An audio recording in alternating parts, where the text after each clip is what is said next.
이스라엘과 블레셋 사이에 전쟁이 있었습니다. 이때 이스라엘은 블레셋에게 법궤를 빼앗겼습니다. 그런데 법궤로 인해 블레셋에서는 계속 재앙이 닥쳐왔습니다. 할 수 없이 블레셋에서는 법궤를 이스라엘로 돌려보내기로 했습니다.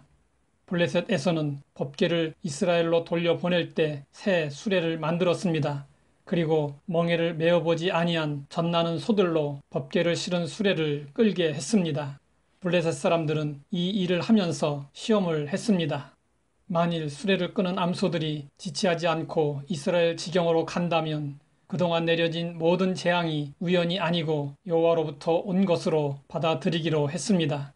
블레셋에서 일어난 재앙들은 하나님의 역사로 일어난 것이 분명했습니다. 하지만 블레셋 사람들은 법궤를 돌려보내면서까지 그 사건을 우연으로 여기고 싶어 했습니다. 그래서 그들은 벳세메스로 보낼 암소들을 통해 하나님의 섭리인지 우연인지를 확인하려 했습니다. 벳세메스로 가야 할 암소들은 하나님의 영광을 나타내야 할 도구로 부름을 받았습니다. 암소들은 이끄는 자도 없이 벳세메스까지 곧장 가야만 했습니다.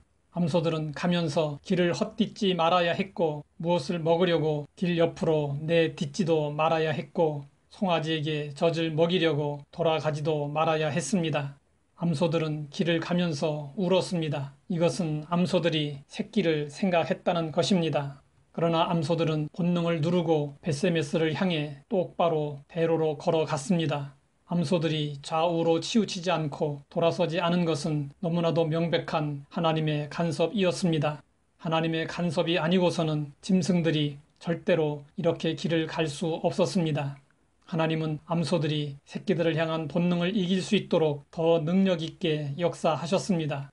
블레셋 방백들은 암소들의 뒤를 따르면서 하나님의 역사를 두 눈으로 처음부터 마지막까지 똑똑히 지켜보았습니다.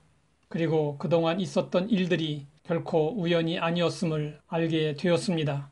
하나님은 자신의 영광을 위하여 사람뿐만 아니라 짐승까지도 사용하십니다. 암소들은 두고 온 송아지 생각에 울면서도 하나님의 인도를 따랐습니다.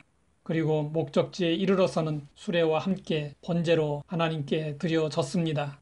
이것이야말로 우리 성도들이 본받아야 할 온전한 헌신이고 충성입니다.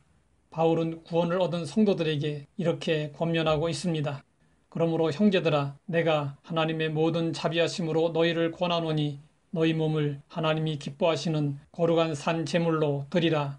이는 너희가 드릴 영적 예배니라. 영국의 한 시골 교회에서 아프리카 의료 선교를 위한 집회를 열고 특별 헌금을 드리고 있었습니다.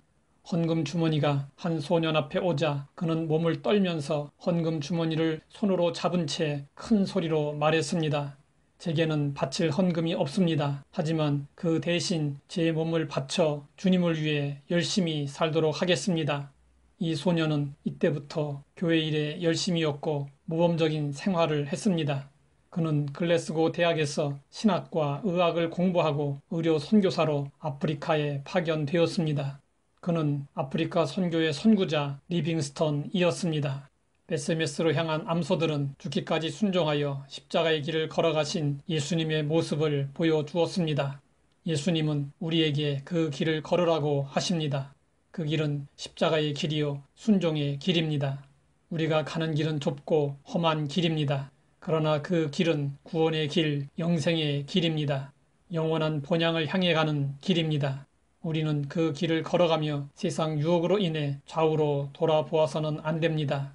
벳세메스를 향해 좌우로 치우침 없이 걸어갔던 암소들과 같이 우리도 마지막 순간까지 오직 그 길을 향해 걸어가야 합니다. 하나님 아버지, 우리가 가야 할 길을 분명하게 알게 하시니 감사합니다. 좌로나 우로나 치우치지 않고 주님께서 가신 그 길을 온전히 따르게 하옵소서. 예수님의 이름으로 기도드립니다.